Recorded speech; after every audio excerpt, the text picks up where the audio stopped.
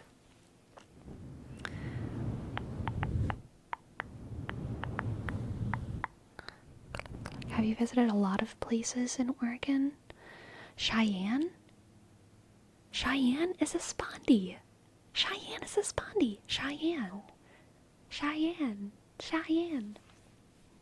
a spondy.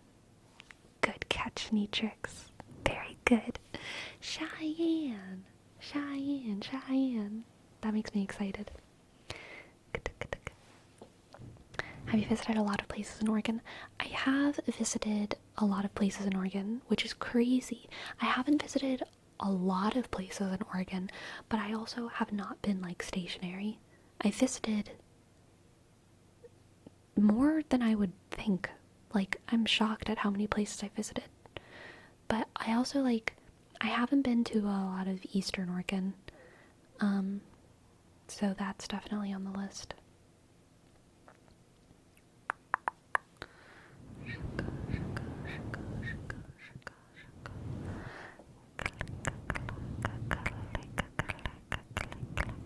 Was that not a catalyst? Catalyst? Oh, look at you using a dactyl. Catalyst? Catalyst is a dactyl. No one goes to Eastern Oregon. Someone goes.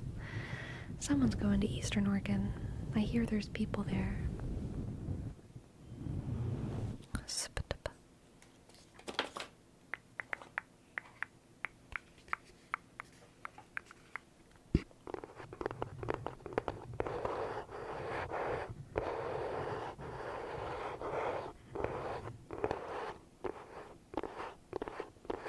What's on Eastern Oregon that would be fun or interesting?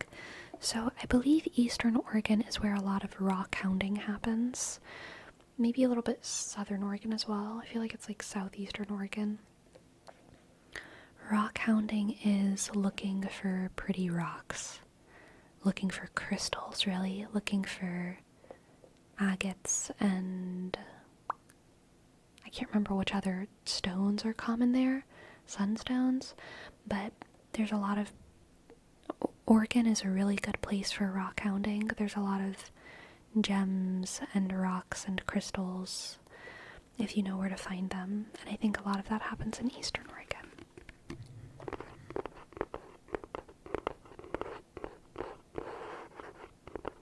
I don't think I have a favorite place yet, MNZ, but also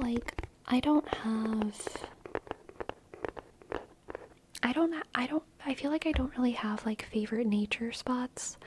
I really, really love nature, and I love it pretty much equally everywhere I go. And honestly, the same goes for cities. Now, there's bad cities, I will say, and there's also bad parts of nature, I guess, kind of gross areas. But if an area is good, I don't know, a waterfall isn't prettier to me than a mountain, if that makes sense. So I feel like I don't really have favorite places when it comes to nature. I'm just kind of happy to be in nature wherever I go. I have been to Cannon Beach, Ogden. I like Cannon Beach. I like Cannon Beach a lot.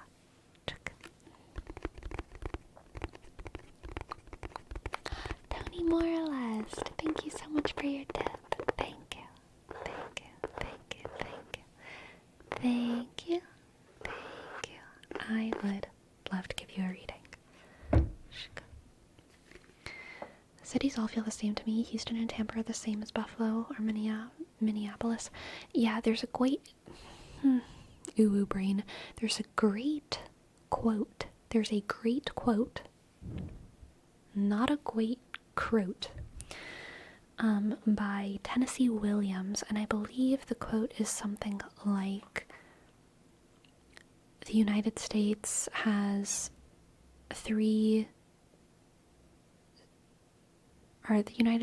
four cities in it.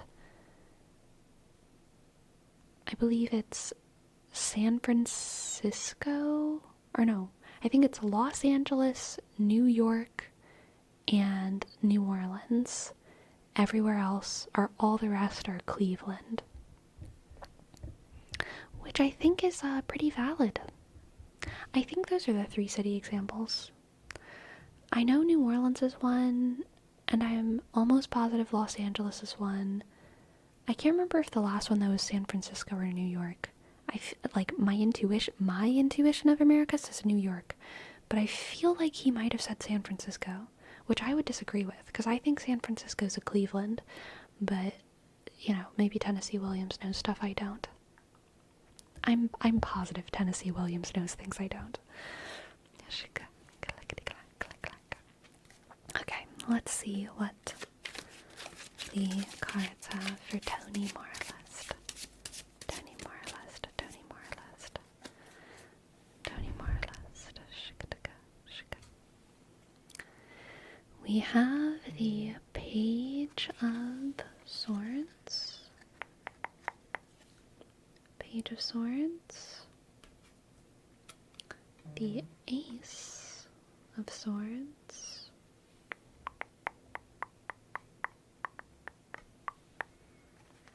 And the Eight of Wands. Page of Swords. Ace of Swords. Eight of Wands. The Page of Swords.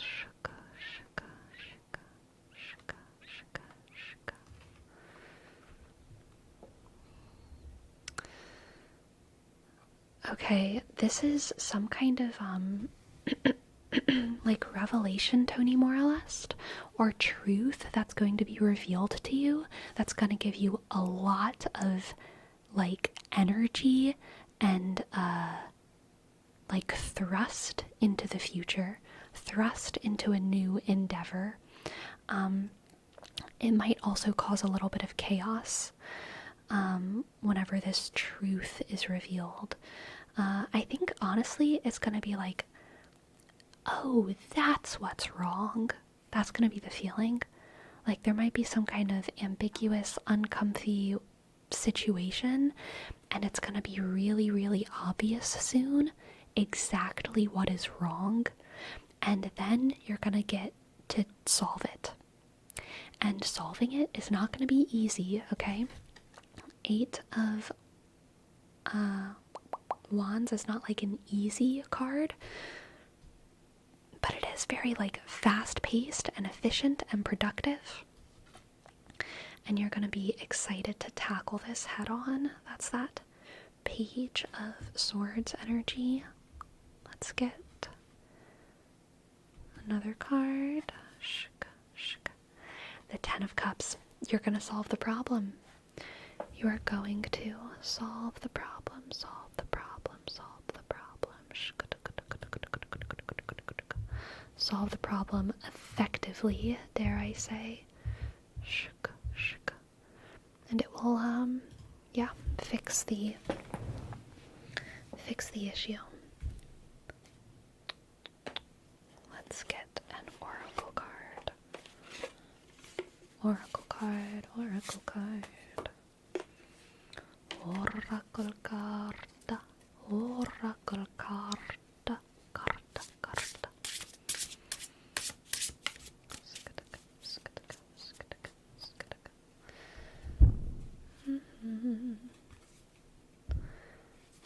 The boar and the pumpkin.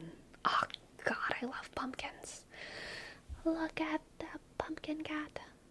Pumpkin, pumpkin, pumpkin, pumpkin, pumpkin, pumpkin, pumpkin, pumpkin. The boar and pumpkin. Confidence. I have confidence and confidence alone. Besides what you see, I have confidence in me. That's one of my favorite songs. Yeah, Tony Moralist, this reading is great. Whatever, like, ambiguous, uncomfortable, I don't know what to do situation you're in, it's gonna be clear soon. It's gonna be clear. That's that Ace of Swords.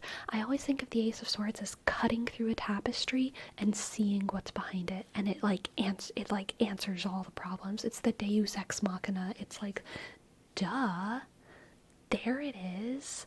There's the thing, the magic tool. It's not always a good thing. Sometimes it can be a bad thing, but in this reading, it's a good thing. It's solving a problem. And you're going to be able to solve that problem with confidence and proficiency and excitement, and it's not going to be an easy process, but it's going to be one that you are excited to do because you know what to do. Finally you know what to do, and it's going to lead you to peace,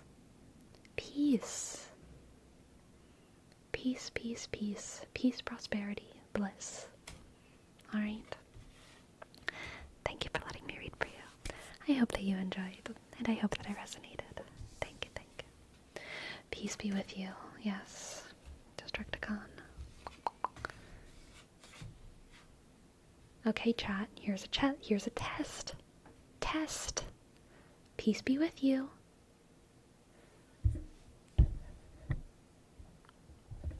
Ogden, you got it right. Good job. Good job, Ogden. Ogden wins. Ogden's been to Mass in the last 20 years. Not 20 years, what is it? Probably like 15 years or something.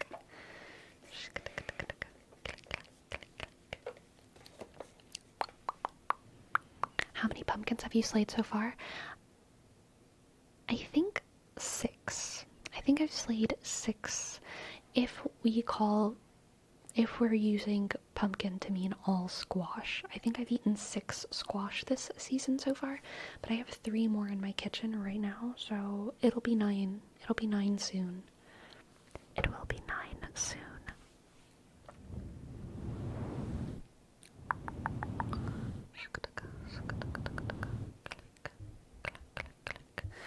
Assalamu alaikum. That's a good one too. Sleepy Sponge. The other day I Googled whether or not it was okay for someone who's not Muslim to say Inshallah. I've been watching oh my god, by the way, it is okay. AI told me it's okay for me to say Inshallah, and I trust AI. But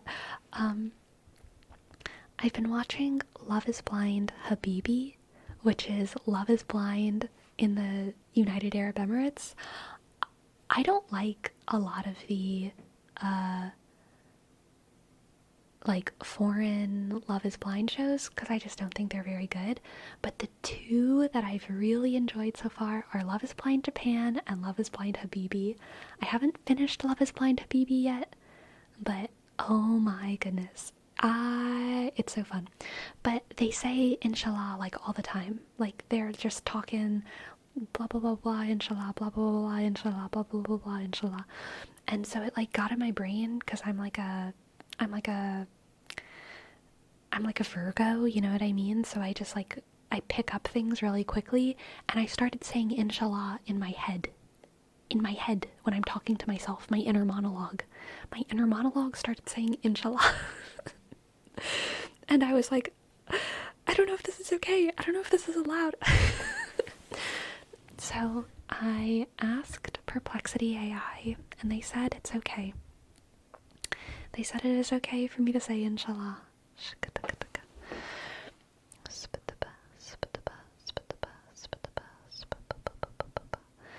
You're being converted with pop culture.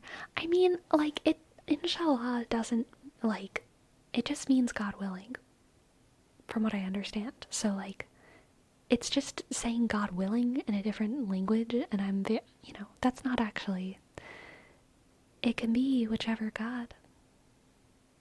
Also, has a Abrahamic faith girly. Same God anyway, okay? Same God. Shkataka. Shkataka. Shkataka. Click, click, click. Arab Christians say inshallah. Okay. Yeah, that's what AI said as well. AI said that pretty much anyone in the Arab world, regardless of religion or lack of religion, says inshallah, because it's just like an expression, like oh my God, right?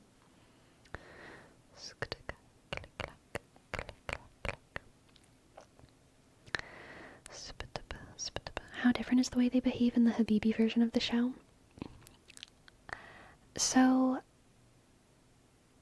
it's interesting, because like Love is Blind has a couple different country versions. There's Love is Blind, I think there's Love is Blind Sweden, Love is Blind Mexico, Love is Blind Japan. I want to say is there a France one? Love is Blind France. There's Love is Blind England. Love is Blind Habibi. I don't know if there's any, like, African ones. Is there Germany? Is there, like, are there any, like, Southern Africa ones? I don't know. Is there a Love is Blind South Africa? I think there's an Ultimatum South Africa. But anyway, there's a couple different countries, and the cultural differences are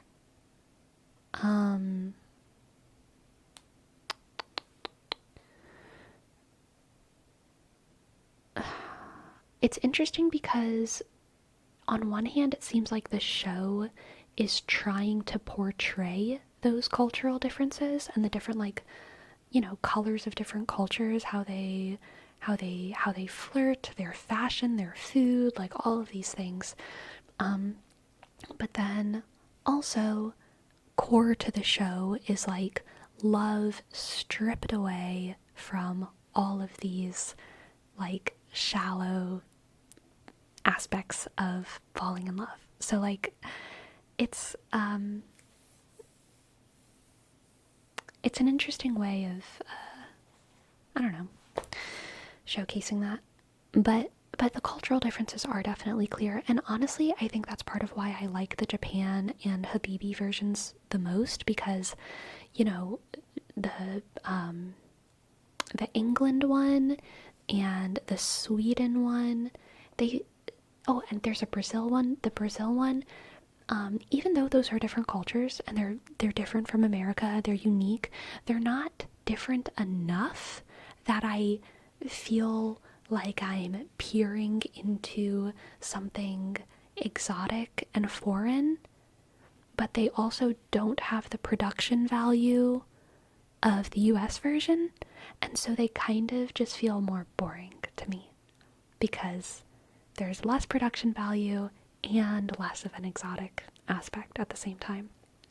But the Japan one and the Habibi one feel more significantly different culturally to me.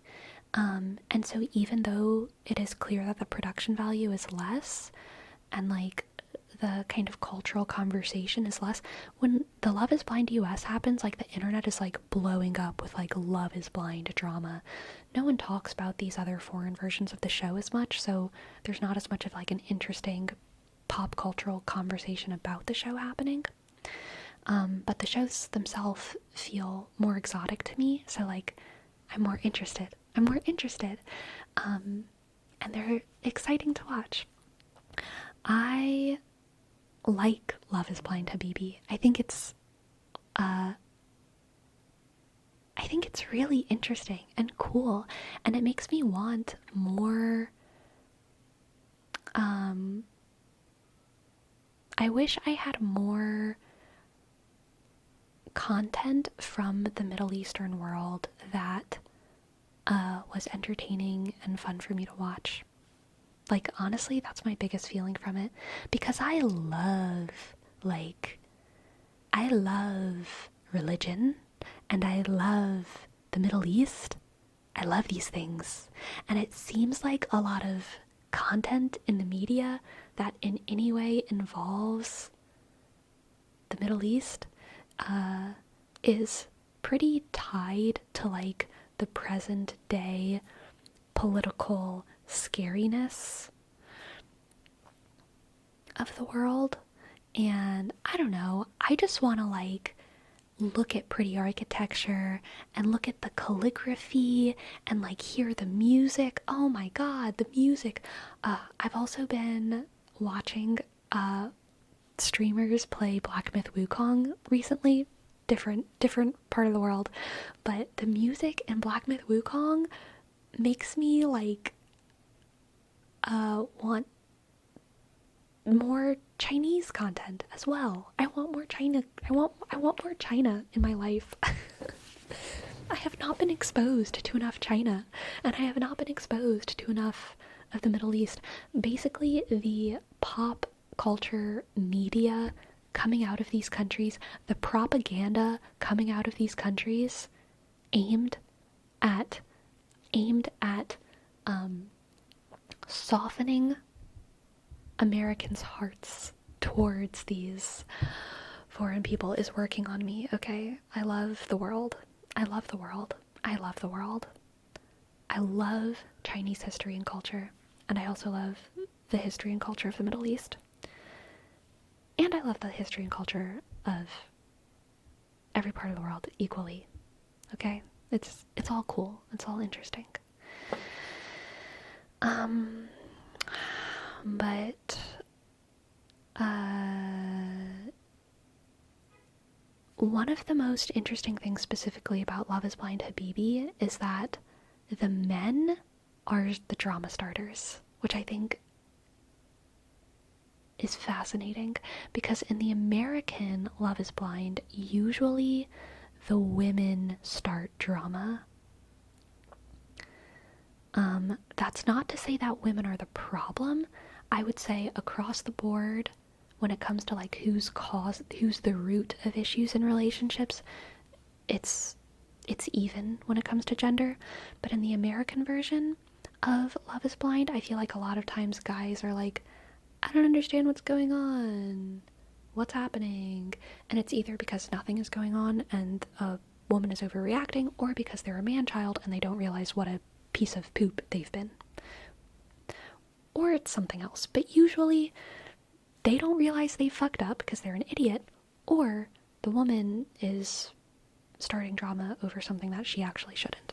But either way, generally the man is more chill, and it's generally the woman who's like, do something, what is happening, I don't like the situation, why are you treating me like this, why are you treating her like this, what is happening between us, blah blah blah. It's usually in Love is Blind the woman who is starting these conversations, initiating like conflict vocally. But in Love is Blind Habibi, the women are relaxed. It's not because of any of these stigmas that you would assume about like the Middle East. These women are empowered, okay? They are all so relaxed, and they are all in their highest feminine energy, and they all think that they are absolute queens, which is funny, I think, because like I think we all have a lot to work on in our lives. All of us. Every single one of us. I've never really related to like the I am a queen energy. Personally, because I have problems. But in Love is Blind Habibi, all of the women are so relaxed. They are so relaxed. And some of them do good things and they're relaxed about it. They're in their highest feminine energy. And then sometimes they do kind of rude and bad things and they're relaxed about it. And they're just like, well, sometimes I'm rude. That's just who I am. I deserve better. And it's like, damn, I don't know about that. But they are relaxed. And it is the men who are starting drama in Love is Blind Habibi. It is the men, which is interesting. It's interesting. And it's whenever the men start drama, it seems to be rooted in fear. I would say in the same way that in Love is Blind America, the women are usually starting drama out of a place that feels like fear or insecurity. Why did you look at her that way? You know? Why don't you love me enough? I feel like you don't love me. I feel like you don't respect me. Why did you look at her? Why won't you let me go through your phone? Like these insecurities that are sometimes valid and sometimes invalid. Depends on the relationship. And the same is true of the men in Love is Blind Habibi.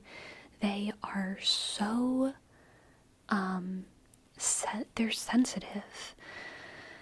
They're kind of paranoid, a lot of them, I feel like. Some of them aren't, but whenever drama happens in Love is Blind Habibi, it's because a man is scared of their wife being unloyal, or their potential wife being unloyal, their potential wife not loving them, their potential wife not respecting them, something like that.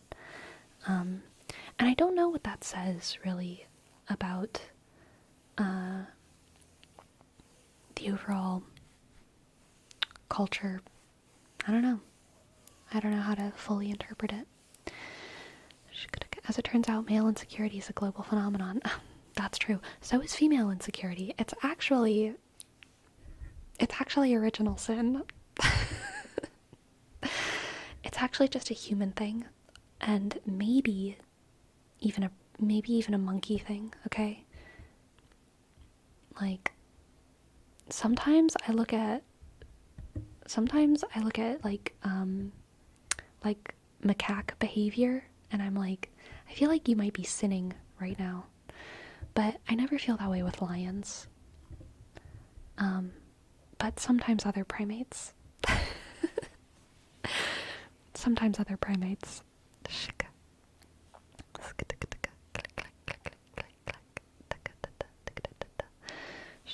Bollywood has to have what you're looking for. It almost certainly does. Yeah. I may have missed this, but have you actually watched the new season of Love is Blind US? I'm in the middle of it. I think new episodes just came out, right? Like yesterday or today. And if new episodes just came out, I have not watched them, but I watched the first 2 episode drops.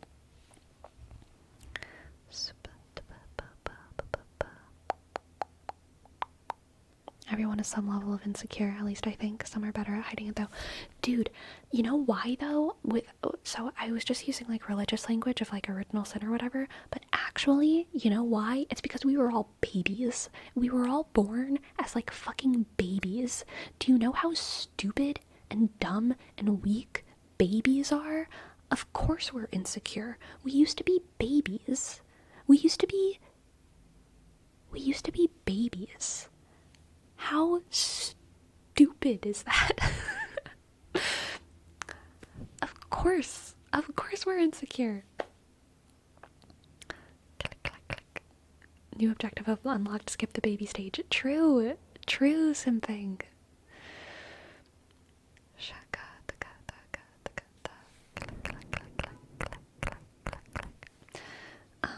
Augustine called babies his Majesty the baby. I don't understand that sentence actually at all. I don't understand what's happening in that sentence. I don't know what Augustine or Augustine you're talking about. And I don't understand what you mean by called babies his Majesty the baby. I feel like I need punctuation or something, but it's very funny still, even though I don't understand.